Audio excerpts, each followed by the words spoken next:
제 채널을 방문해 주셔서 감사합니다. 저의 채널에 하루에 5명 이상의 구독자가 증가하고 하루에 50명 이상의 시청자가 있으면 좋겠다는 소박한 희망이 이루어지기를 바라봅니다.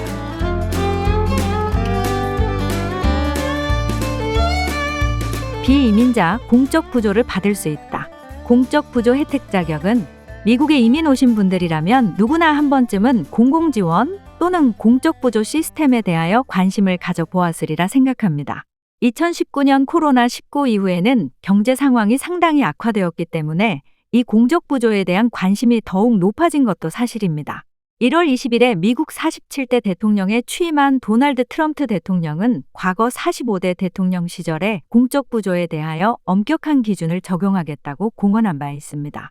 영상을 참고해 보시고 필요한 혜택을 받는 데 실수가 없으시기 바랍니다. 저는 이 영상을 만들면서 미국에 이렇게 많은 종류의 공적 부조 제도가 있다는 것을 처음 알았습니다. 충분하게 이해하시고 도움이 될 수 있도록 영상을 만들려고 노력은 했습니다만 전문가와의 상담이 필요한 부분도 있습니다. 참고하시기 바라며 영상을 시청하시는 미국에 거주하는 교민 여러분들께 도움이 되기를 희망합니다. 그렇다면 공적 부조라는 것이 무엇을 의미하는 것일까요? 공적 부조 또는 공적 지원이라고 하는데 한국식으로 알기 쉽게 풀이하면 사회복지제도라고 할 수 있습니다.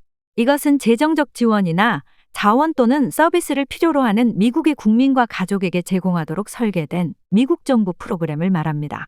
이러한 프로그램은 일반적으로 납세자의 돈으로 자금을 조달하며 그래서인지 세금을 납부하는 일부 불법 체류자들도 이 혜택을 받고 있는 것으로 알고 있습니다. 이 제도의 기본적인 취지는 식량, 주택, 의료 및 소득 지원과 같은 기본적인 생활 요구 사항을 해결하는 것을 목표로 합니다. 공공지원은 일반적으로 저소득 개인, 장애인, 노인 및 재정적 어려움에 처한 가족을 대상으로 합니다.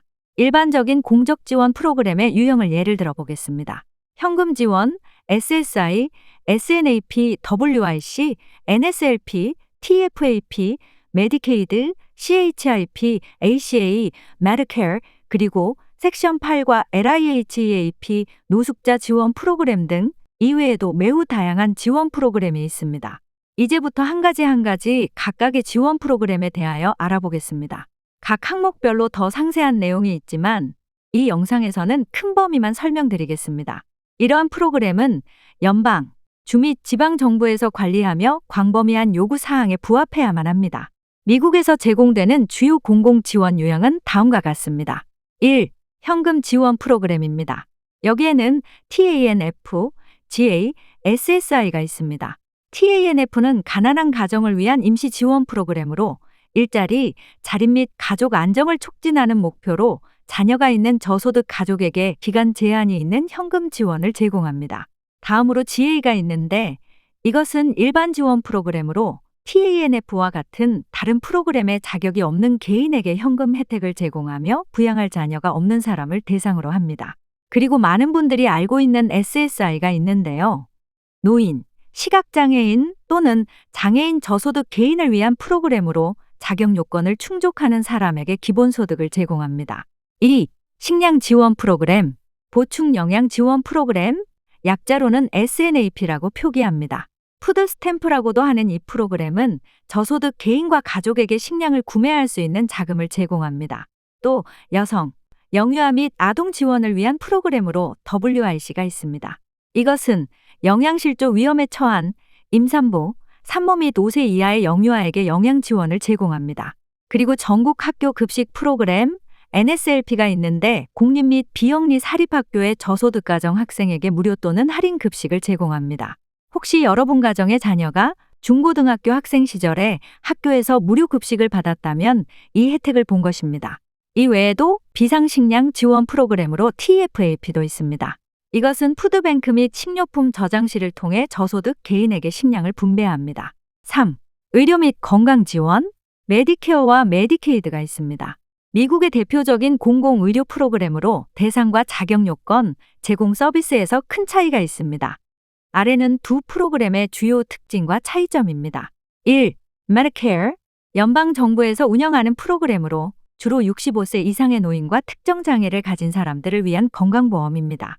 혜택이 주어지는 대상과 자격으로는 65세 이상인 미국 시민권자 또는 최소 10년 이상 세금을 납부한 영주권자입니다. 그러나 65세 미만이지만 혜택을 받을 수 있는 경우도 있는데요. 특정 장애, 예를 들면 말기 신부전 또는 루게릭병 등을 가지고 있는 경우에 혜택을 받을 수 있습니다. 그리고 혜택에 있어서 파트 A, 파트 B, 파트 C, 파트 D로 나누어져 있으며 각각 혜택이 다르고 약간은 복잡합니다. 따라서 전문가분들의 도움을 받으시는 것이 좋을 듯합니다. 2. Medicaid, 연방정부와 주정부가 공동으로 운영하며 저소득층 개인과 가족을 위한 건강보험 프로그램입니다. 대상은 소득이 연방 빈곤선의 특정 비율 이하인 가구입니다. 이 부분은 주마다 소득 기준이 다를 수 있으니 본인이 거주하는 주의 소득 기준을 알아보시기 바랍니다. 그리고 이 혜택의 우선 대상으로는 어린이, 임산부, 노인, 장애인입니다. 그리고 영주권자나 이민권자는 아니지만 특정 조건을 충족한 이민자가 해당됩니다. 앞에서도 나왔지만 특정 비이민자라든가 특정 조건을 충족한 이민자는 어떤 경우를 말하는지에 대하여 영상 말미에 설명했으니 참고하시기 바랍니다. 받을 수 있는 서비스 구성으로는 병원 및 의사진료, 예방서비스, 처방약, 요양원, 가정건강서비스 등이 있으며 각 주마다 서비스 제공 범위와 내용이 다를 수 있습니다. 비용은 대부분의 경우 수혜자는 비용을 지불하지 않거나 매우 낮은 금액만 지불할 수도 있습니다. CHIP, 아동건강보험 프로그램입니다. 메디케이드 자격을 갖추기에는 수입이 많지만 그렇다고 해도 개인 보험을 감당할 수 없을 정도로 수입이 적은 저소득 가정의 아동에게 건강보험을 제공합니다. 이외에 ACA라는 것도 있는데 이것은 저렴한 의료법입니다. 주 또는 연방거래소를 통해 저소득 개인 및 가족이 건강보험을 구매할 수 있도록 보조금을 제공합니다. 4. 주택 지원 프로그램에 대한 설명입니다. 저소득 가정, 노인 및 장애인에게 제공되는 연방자금 지원주택입니다. 많은 분들이 알고 계시는 주택 선택 바우처 프로그램, 즉 섹션 8이 있습니다. 저소득 가정의 임대료 지불을 보조하여 민간 임대 시장에서 주택 비용을 지불할 수 있도록 돕는 프로그램입니다. 저소득 에너지 지원 프로그램, 약자로는 LIHEAP가 있습니다. 저소득 가구가 난방 및 냉방 에너지 비용을 지불할 수 있도록 재정 지원을 제공합니다. 노숙자 지원 프로그램도 있습니다. 노숙자를 지원하기 위한 비상 쉼터, 신속한 재정 지원 프로그램 및 과도기 주택 서비스가 포함됩니다. 그런데 언론을 통하여 아시고 계시겠지만 쉼터라는 곳이 일정한 규율이 있고 일정한 자유를 속박당하기 때문에 입소를 거절하는 경우가 많습니다. 또 기존의 숙박시설을 이용하여 거주지를 해결해주는 경우도 상당히 많습니다. 5. 취업 및 직업훈련 지원, 실업보험을 말하는 것으로 영어 약자로 UI입니다. 본인의 잘못이 아닌 이유로 직장을 잃고 적극적으로 일자리를 찾고 있는 개인에게 일시적인 재정 지원을 제공합니다. 노동력 혁신 및 기회법, 약자로는 WIOA인데 청소년, 성인 및 실직 근로자를 위한 직업훈련, 취업 서비스 및 지원을 제공합니다. 근로소득세 공제, 약자로는 EITC입니다. 저소득 및 중소득 근로자, 특히 자녀가 있는 근로자에게 재정적 구제를 제공하도록 설계된 환급 가능 세액 공제입니다. 아마도 미국에 이민 오신 분들 중에는 자녀가 부양가족에 포함되어 있는 경우 텍스 보고 이후에 이 혜택으로 추가 세금을 내지 않고 오히려 돈을 받으신 분들이 많으시리라 생각합니다. 이것이 EITC 제도에 따라 공적부조의 혜택을 받으신 것입니다. 6. 장애지원 공적부조입니다. 사회보장장애보험, 약자로 SSDI입니다. 사회보장 시스템에 일하고 납부한 장애인에게 혜택을 제공합니다. 보충보장소득, SSI에 대한 설명입니다. 근로 경력과 관계없이 노인, 시각장애인 또는 장애인인 저소득 개인에게 현금 지원을 제공합니다. 미국에 살고 있는 이민자들 중에서 노후에 제법 많은 분들이 이 제도의 혜택을 받으면서 살아가고 있습니다. 7. 아동 및 가족 서비스입니다. 양육권이 있는 부모가 양육권이 없는 부모로부터 자녀 양육을 위한 재정적 지원을 받을 수 있도록 돕습니다. 저소득 가정이 육아 서비스 비용을 지불하여 부모가 일하거나 학교에 다닐 수 있도록 돕는 프로그램입니다. 헤드스타트 및 조기 헤드스타트라는 것도 있는데 저소득 아동 및 가족을 위한 무료 영유아 교육, 건강 및 영양 서비스를 제공합니다. 8. 교육 지원, 펠 보조금, 재정적으로 어려운 학부생을 위한 연방 보조금으로 수업료와 기타 교육 관련 비용을 충당하기 위한 것입니다. 일하면서 공부하는 프로그램이 있는데 재정적으로 어려운 학부생과 대학원생을 위한 파트타임 일자리를 제공하여 대학 비용을 지불합니다. 과거를 생각해 보면 1980년대 한국의 대학교에서 근로장학생이라는 제도를 실시했는데 학교에서 일자리를 제공하고 학비를 보조해주는 프로그램이었습니다. 이것과 비슷한 제도인 듯합니다. 이외에 학자금 대출 면제 프로그램이 있는데 교육이나 공공 서비스와 같은 특정 분야의 개인에게 일정 기간 근무한 후 대출 면제를 제공합니다. 9. 재난 및 비상 지원입니다. 연방 비상관리청 FEMA의 지원입니다. 이것은 주택 지원 및 기타 재난 관련 필요에 대한 보조금을 포함하여 자연재해 발생 시 재정 지원 및 비상 대응을 제공합니다. 재난 실업 지원, 영문약자로는 DUA, 재난으로 인해 일자리를 잃은 근로자에게 실업수당을 제공하는 프로그램입니다. 아마도 이번에 LA 산불로 피해를 보신 분들 중에서 이 혜택을 받을 수 있는 분들이 상당히 많으시리라 생각합니다. 재정적인 문제도 심각하지만 정신적으로 상당히 피폐하였을 것으로 생각됩니다. 하나님의 보살핌으로 빠르게 회복할 수 있기를 기도드립니다. 보충 자료입니다. 연방기준 소득 빈곤선입니다. 미국 보건복지부, 즉 US Department of Health and Human Services는 매년 연방 빈곤 지침을 발표하며 이는 가구 규모에 따른 연간 소득 금액을 명시합니다. 2024년 기준 연방 빈곤선은 다음과 같습니다. 그림을 참고하시기 바랍니다. 2025년도의 연방 빈곤 지침은 아직 발표되지 않았습니다. 일반적으로 매년 초에 새로운 지침이 발표되므로 2025년 지침은 곧 공개될 것으로 예상됩니다. 최신 정보를 확인하려면 미국 보건복지부의 공식 웹사이트를 참고하시기 바랍니다. 연방 빈곤 지침은 다양한 공공 지원 프로그램의 자격 기준으로 활용되며 프로그램에 따라 100%, 138%, 250% 등 다양한 비율로 적용됩니다. 예를 들어 메디케이드는 일반적으로 연방 빈곤선의 138% 이하의 소득을 가진 가구를 대상으로 합니다. 따라서 자신의 가구 규모와 해당 프로그램의 기준을 고려하여 자격 여부를 판단해야 합니다. 이상과 같은 혜택을 받을 수 있는 신분은 일반적으로 영주권자나 시민권자입니다. 그런데 비이민자 신분의 경우에도 받을 수 있는 경우가 있습니다.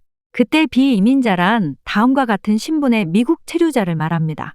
미국에서 공적부조, 즉 Public Benefits를 받을 수 있는 비이민자, 즉 Non-Immigrants는 매우 제한적이지만 특정 조건을 충족하는 경우에는 자격이 주어집니다. 다음은 공적 부조를 받을 수 있는 비이민자의 주요 사례와 조건입니다. 1. 난민 및 망명자는 미국 입국 후 일정 기간 동안 공적 부조를 받을 수 있습니다. 이들이 지원을 받을 수 있는 부분은 Medicaid, SNAP, SSI, 그리고 TANF입니다. 2. 특별 이민 신분을 가진 경우 특별 이민 비자, 약자로는 SIV 소지자입니다.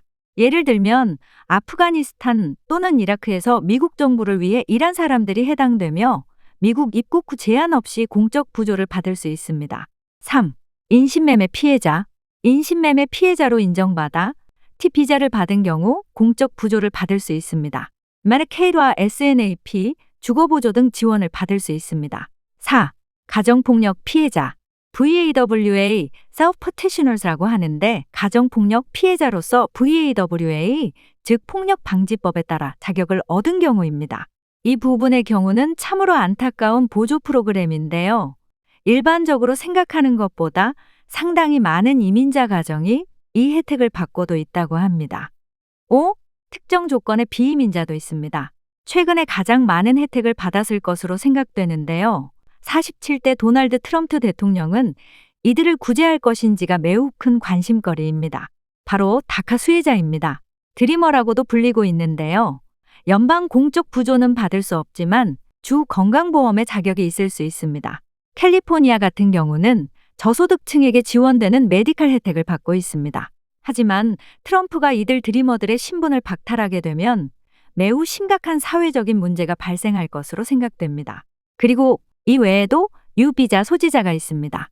범죄 피해자로 인정받은 경우입니다. 6. 임시보호 신분, 즉 TPS 소지자입니다.